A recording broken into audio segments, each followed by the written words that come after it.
प्यारे विद्यार्थियों, आज की अपनी इस ऑनलाइन क्लास में मैं विजय वर्मा आप सबका हार्दिक स्वागत करता हूं। आज हम पढ़ेंगे वाक्य के अंतर्गत रचना के आधार पर वाक्य भेदों के बारे में, और रचना के आधार पर वाक्य भेद के बारे में हम जानेंगे आज संयुक्त वाक्य के बारे में। इससे पिछली क्लास में हमने सरल या साधारण वाक्य के बारे में पढ़ा। उससे विगत क्लास में हमने वाक्य के अंग और वाक्य के तत्व उनके बारे में जाना। तो 10th क्लास के सिलेबस के अकॉर्डिंग आज हम पढ़ रहे हैं रचना आधार पर वाक्य भेद के अंतर्गत संयुक्त वाक्य। संयुक्त वाक्य को आप एक अन्य नाम दे सकते हो यौगिक। संयुक्त वाक्य को आप क्या नाम दे सकते हो? यौगिक वाक्य भी कह सकते हो। संयुक्त वाक्य होता क्या है? सीधे शब्दों में हम बात करें, जिस वाक्य में दो या दो से अधिक साधारण वाक्य, जिस वाक्य में दो या दो से अधिक साधारण वाक्य या स्वतंत्र उपवाक्य किसी समानाधिकरण योजक शब्द से जुड़े हों, उसे संयुक्त वाक्य कहते हैं। एक महत्वपूर्ण बात ध्यान देने योग्य है, समानाधिकरण योजक शब्द, यानी संयुक्त वाक्य जो होगा उस वाक्य की पहचान कैसे करेंगे? उस वाक्य के अंतर्गत आपको दो उपवाक्य देखने को मिलेंगे। दो उपवाक्य वो स्वतंत्र उपवाक्य होंगे या फिर उसके अंतर्गत आपको दो साधारण या सरल वाक्य देखने को मिलेंगे, और दोनों उपवाक्यों या वाक्यों के बीच आपको कोई ना कोई समानाधिकरण योजक शब्द देखने को मिलेगा। अब समानाधिकरण योजक शब्द की बात करें अपन, समानाधिकरण योजक शब्द जो होते हैं उनका प्रयोग संयुक्त वाक्य के अंतर्गत होता है। संयुक्त वाक्य की बात करें तो एक सामान्य सी पहचान ये बन जाती है कि समानाधिकरण योजक शब्द जिस भी वाक्य के अंतर्गत आपको देखने को मिल रहे हैं वो वाक्य संयुक्त वाक्य होगा। अब इसके लिए हमें समानाधिकरण योजक शब्दों के संदर्भ में जानकारी होनी चाहिए। तो आप सबने पढ़ा होगा अविकारी शब्दों के अंतर्गत, अविकारी शब्दों के अंतर्गत समुच्चय बोधक अव्यय, समुच्चय बोधक अव्यय। समुच्चय बोधक अव्यय जो हैं वो दो प्रकार के होते हैं, दो भेद होते हैं समुच्चय बोधक अव्यय। एक होता है समानाधिकरण और दूसरा होता है वेधीकरण। अब आपकी जानकारी के लिए मैं बताना चाहूंगा, समानाधिकरण समुच्चय बोधक अव्यय जो हैं उनका प्रयोग तो होता है संयुक्त वाक्य के अंतर्गत, इनका प्रयोग संयुक्त वाक्य के अंतर्गत, और वेधीकरण योजक शब्द या वेधीकरण समुच्चय बोधक अव्यय जो हैं उनका प्रयोग होगा मिश्र वाक्य के अंतर्गत। अब अंतर कर पाओगे आसानी से, जिस भी वाक्य के अंतर्गत समानाधिकरण योजक शब्द प्रयुक्त हुआ है और उसके दोनों तरफ या तो सरल या साधारण वाक्य होंगे या फिर दोनों तरफ स्वतंत्र उपवाक्य होंगे, वो वाक्य संयुक्त वाक्य होगा। बात करें वेधीकरण योजक शब्द की, वेधीकरण योजक शब्द के दोनों तरफ उपवाक्य प्रयुक्त होंगे, उसमें एक प्रधान वाक्य और एक आश्रित उपवाक्य होगा, जिसके बारे में हम आगे जानेंगे।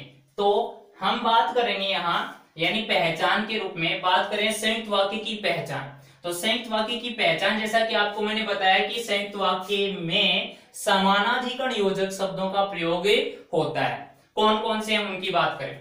संयुक्त वाक्य में और, तथा, व, एवं, या, अथवा, चाहे चाहे, न, किंतु, परंतु, बल्कि, लेकिन, मगर, पर, अतः, इसलिए, अतएव, अन्यथा, वरना, नहीं तो आदि समानाधिकरण योजक शब्द प्रयुक्त होते हैं। सीधे शब्दों में हमें ध्यान ये रखना है कि ये सारे के सारे क्या हैं? समानाधिकरण योजक शब्द या समानाधिकरण समुच्चय सूचक अव्यय। अब ये समानाधिकरण समुच्चय सूचक अव्यय होते क्या हैं? ये दो पदों, दो वाक्यों या दो उपवाक्यों को जोड़ने के काम आते हैं। तो सीधे शब्दों में संयुक्त वाक्य में दो सरल या साधारण वाक्य हो सकते हैं या फिर दो स्वतंत्र उपवाक्य हो सकते हैं। यानी उपवाक्यों का योग हमें देखने को मिलेगा या तो संयुक्त वाक्य में या मिश्र वाक्य में। इससे पहले हमने सरल वाक्य के बारे में जाना। आपको मैंने बताया होगा उस क्लास में कि सरल वाक्य जो है उसमें कोई योजक शब्द आपको देखने को नहीं मिलेगा, और योजक शब्द मिलेगा तो वहां वो योजक शब्द वाक्यों या उपवाक्यों को जोड़ने का काम नहीं करेगा। एक उदाहरण के रूप में देख लो, लिख दिया राम और श्याम पढ़ रहे हैं। राम और श्याम पढ़ रहे हैं। अब राम और श्याम, यहां और आपको देखने को मिला योजक शब्द है, ये यहां भी देखने को मिला समानाधिकरण योजक शब्दों में और आ रहा है। तो यहां और जो आ रहा है, तो इस और के आधार पर मैंने आपको यह बताया कि संयुक्त वाक्य में समानाधिकरण योजक शब्द प्रयुक्त होते हैं, और समानाधिकरण योजक शब्दों में और आ गया। अब यहां आपसे कोई पूछे कि रचना के आधार पर ये किस तरह का वाक्य है या कौन सा वाक्य भेद है, तो आप इस और को आधार मान करके क्या कहोगे? आपका जवाब क्या होगा? संयुक्त वाक्य। आपका जवाब क्या हो गया? संयुक्त वाक्य। परंतु ये आपका गलत जवाब है। क्यों? क्योंकि मैंने एक बात और आपको बताई कि समानाधिकरण योजक शब्द जो होंगे वो यहां वाक्यों या उपवाक्यों को जोड़ने का काम करेंगे। वाक्यों या उपवाक्यों के बीच आपको देखने को मिलेंगे, दोनों तरफ साधारण वाक्य होंगे, उनके बीच आपको कोई योजक शब्द देखने को मिले, या फिर दोनों तरफ स्वतंत्र उपवाक्य देखने को मिले, उनके बीच आपको कोई योजक शब्द मिलेगा, वो संयुक्त वाक्य हुआ। यहां देखिए और किसको जोड़ रहा है? राम और श्याम। राम और श्याम को जोड़ रहा है। क्या राम यहां एक वाक्य है या उपवाक्य है? श्याम यहां वाक्य या उपवाक्य है? नहीं, राम और श्याम इस वाक्य में दो क्या हैं? पद हैं। दो क्या हैं? पद हैं। तो पदों को जोड़ने के लिए अगर कोई योजक शब्द काम में लिया जा रहा है तो वहां वो संयुक्त के अंतर्गत नहीं आएगा, वो क्या कहलाएगा? सरल या साधारण वाक्य ही होगा। और सरल या साधारण वाक्य के बारे में आपको मैंने बताया कि सरल या साधारण वाक्य में क्या होता है? एक ही उद्देश्य और एक ही विधेय। एक ही उद्देश्य बोले तो कर्ता और कर्ता का विस्तार, और क्रिया का विस्तार, विधेय।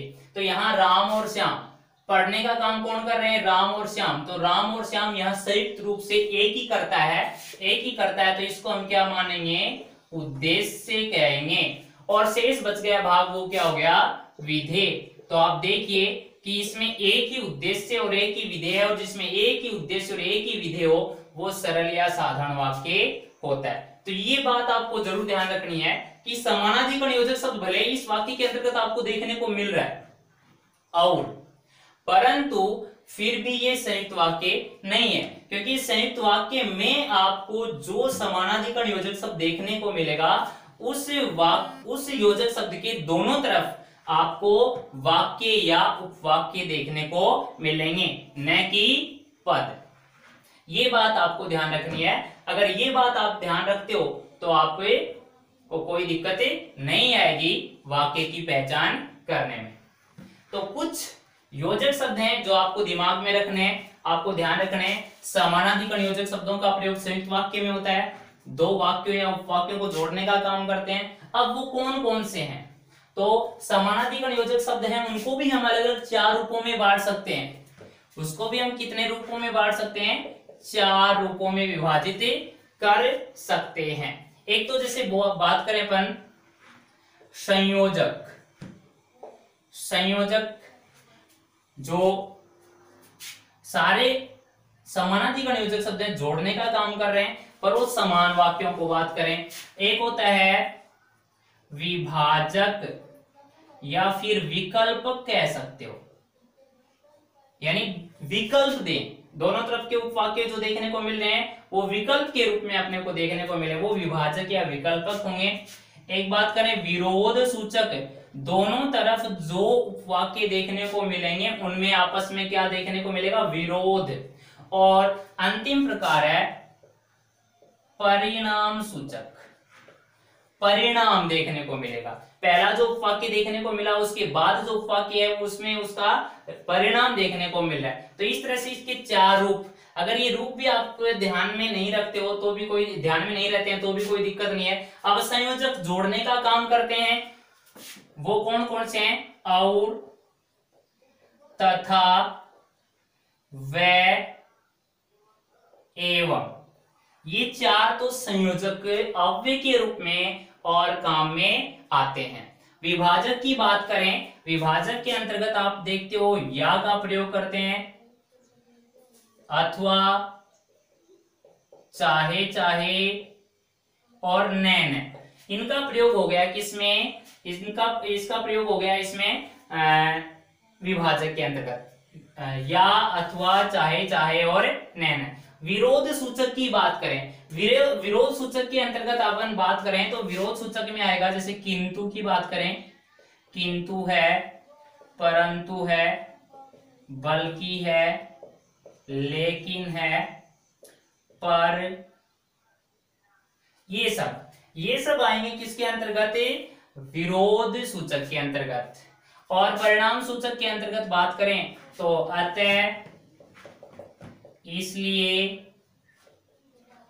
अतएव, अतएव की बात करें, अन्यथा, वरना, ये अलग अलग रूप। अगर अलग अलग रूप भी आप ध्यान में नहीं रख रहे हो तो हमें ये योजक शब्द देखने को मिलने चाहिए, अपने दिमाग में ये सारे योजक शब्द रहने चाहिए। इन सभी योजक शब्दों का प्रयोग संयुक्त वाक्य के अंतर्गत होता है। उदाहरणों से समझिए आप। पहला उदाहरण मैंने आपके सामने रखा, बुरी संगत छोड़ दो वरना बर्बाद हो जाओगे। अब आप देखिए कि इस वाक्य के अंतर्गत 2 वाक्य हैं, 2 वाक्य हैं, तो उन 2 वाक्यों के बीच आपको कोई ना कोई समानाधिकरण योजक शब्द मिलेगा। अब समानाधिकरण योजक शब्द देखें तो वो आपके सामने कौन सा है? वरना। और वरना को हम जगह दे रहे हैं ये रहा, यानी ये समानाधिकरण योजक शब्द है। समानाधिकरण योजक शब्द के दोनों तरफ जो वाक्य हैं वो क्या है? स्वतंत्र वाक्य हैं, या कह सकते हो दोनों तरफ के वाक्य सरल या साधारण वाक्य हैं। अब कैसे आप संयुक्त वाक्य के अंतर्गत इसको शामिल कर रहे हो? देखिए, यहां अगर एक उपवाक्य को आप हटा देते हो तो बचा हुआ उपवाक्य अपना स्वतंत्र अस्तित्व रखता है, या सीधे शब्दों में कहें कि अपना स्वतंत्र अर्थ प्रकट कर रहा है। जैसे देखिए, इस वाक्य को हमने आगे वाले को हटा दिया तो आपके पास उपवाक्य शेष रहा, यह वाक्य जो बचा वो क्या है? बुरी संगत छोड़ दो। यानी इस वाक्य को पढ़ करके हम समझ पा रहे हैं कि ये वाक्य क्या कुछ कहना चाह रहा है, क्या अर्थ, क्या अपेक्षित अर्थ प्रकट कर रहा है। और बाद में अगर बाद वाले की बात करें तो इसको हटाने के बाद भी ये वाक्य या उपवाक्य अपना स्वतंत्र अस्तित्व रखता है, बर्बाद हो जाओगे। सामने वाला ऐसा बोल रहा है तो वो क्या कुछ कहना चाह रहा है वो बात हम आसानी से समझ पा रहे हैं। तो दोनों तरफ क्या है? स्वतंत्र वाक्य हैं, या दोनों तरफ के सरल या साधारण वाक्य हैं, और दोनों का प्रयोग दोनों को जोड़ने के लिए यहाँ वरना योजक शब्द काम में है। वरना योजक शब्द है वो आपको देखने को मिल रहा होगा वरना परिणाम सूचक में, समानाधिकरण योजक शब्दों में। तो इस आधार पर वाक्य भेद की बात करें तो संयुक्त वाक्य। अगला है, मेरी बात मान लो अन्यथा पछताना पड़ेगा। अन्यथा, अन्यथा क्या है? समानाधिकरण योजक शब्द। समानाधिकरण योजक शब्द में बात करें तो परिणाम सूचक है। परिणाम सूचक भी अगर आप ध्यान नहीं रख रहे हो, पर आपको ये जरूर ध्यान है कि ये समानाधिकरण योजक शब्द है तो वाक्य पहचानना आसान है।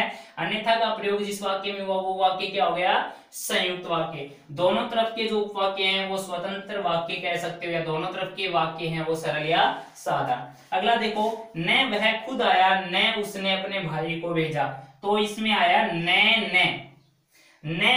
अब न को हटाओ तो जो बचे जो वाक्य हैं वो अपना स्वतंत्र अस्तित्व, वह खुद आया, क्या कुछ कहना चाह रहा है समझ गए? उसने अपने भाई को भेजा, इसका मतलब भी हम आसानी से समझ पा रहे हैं। इसका मतलब ये है कि दो वाक्यों को जोड़ने के लिए योजक शब्द काम में लिया न योजक शब्द है वो समानाधिकरण योजक शब्द ये रहा आपके सामने।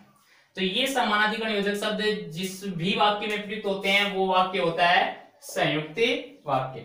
अगला देखो, मैंने मेहनत की मगर सफलता नहीं मिली। इसमें योजक शब्द कौन सा है? मगर। यानी ये योजक शब्द अपने दिमाग में रहने चाहिए। अगर हमारे दिमाग में ये सारे योजक शब्द आपके दिमाग में हैं तो आप आसानी से पहचान कर सकते हो कि वाक्य कौन सा है। मगर योजक शब्द आपको देखने को मिल रहा होगा, ये रहा आपका मगर, ये रहा आपका मगर। समानाधिकरण योजक शब्द है, समानाधिकरण योजक शब्द प्रयुक्त हुआ तो ये क्या हो गया? संयुक्त या यौगिक वाक्य कह सकते हो। इसके दोनों तरफ के उपवाक्य देखो, मैंने मेहनत की, इसका मतलब आप समझ रहे हो, पूरा अर्थ अपेक्षित अर्थ प्रकट कर रहा है। सफलता नहीं मिली, क्या कुछ कहना चाह रहा है वो सब बातें समझ पा रहे हैं। दोनों उपवाक्यों को जोड़ने के लिए मगर समानाधिकरण योजक शब्द और समानाधिकरण योजक शब्द से जुड़े हों वो होता है संयुक्त वाक्य। जैसा कि हमने परिभाषा में भी लिखा, दो या दो से अधिक साधारण वाक्यों को या स्वतंत्र उपवाक्यों को जोड़ने के लिए किसी न किसी समानाधिकरण योजक शब्द का प्रयोग किया जाता है, वो संयुक्त वाक्य। राधा ने गाना गाया पर गीता नहीं नाची, पर जोड़ने के लिए एक शब्द काम में लिया हमने पर परंतु के अर्थ में प्रयुक्त होता है। आप देख रहे होंगे ये पर समानाधिकरण योजक शब्द है, तो इस आधार पर राधा ने गाना गाया अपना पूरा अपेक्षित अर्थ प्रकट कर रहा है, गीता नहीं नाची इसका मतलब भी हम आसानी से समझ पा रहे हैं। तो ये कुछ वाक्य आपके सामने थे जो संयुक्त वाक्य के उदाहरण के रूप में मैंने आपके सामने रखा। इनमें आपको कोई ना कोई पहचान जरूर नजर आई होगी, जैसा कि हमने पहचान के रूप में लिखा भी है कि संयुक्त वाक्य में समानाधिकरण योजक शब्द प्रयुक्त होते हैं। वो समानाधिकरण योजक शब्द आपको ध्यान में रखना कि कौन कौन से हैं, इनका प्रयोग जिस वाक्य में हुआ वो संयुक्त वाक्य होगा। एक बात ये जरूर ध्यान रखना, यहाँ जो संयुक्त वाक्य में जो समानाधिकरण योजक शब्द प्रयुक्त होते हैं वो दो वाक्यों या उपवाक्यों को जोड़ने का काम करेंगे। अगर कोई समानाधिकरण योजक शब्द दो पदों को जोड़ने के लिए प्रयुक्त हुआ है तो वो वाक्य संयुक्त न होकर के सरल या साधारण वाक्य ही होगा। तो ये कुछ बातें थी आपके सामने, ये था अपना संयुक्त वाक्य। संयुक्त वाक्य होता क्या है, संयुक्त वाक्य किसे कहते हैं, संयुक्त वाक्य की पहचान, संयुक्त वाक्य की पहचान के रूप में आपके सामने रख दिए समानाधिकरण योजक शब्द। ये समानाधिकरण योजक शब्द आपको ध्यान में रखने हैं, कौन कौन से होते हैं। इनको आप चाहो तो इनके अलग अलग रूप, अगर अलग अलग रूप भी आप ध्यान में नहीं रख पा रहे हो तो आपको ये जरूर पता होना चाहिए कि ये सारे के सारे क्या हैं, समानाधिकरण योजक शब्द हैं जिनका प्रयोग संयुक्त वाक्य के अंतर्गत होता है। तो ये था अपना संयुक्त वाक्य। मैं उम्मीद करता हूं कि आपको ये सब बातें समझ आई होंगी। धन्यवाद।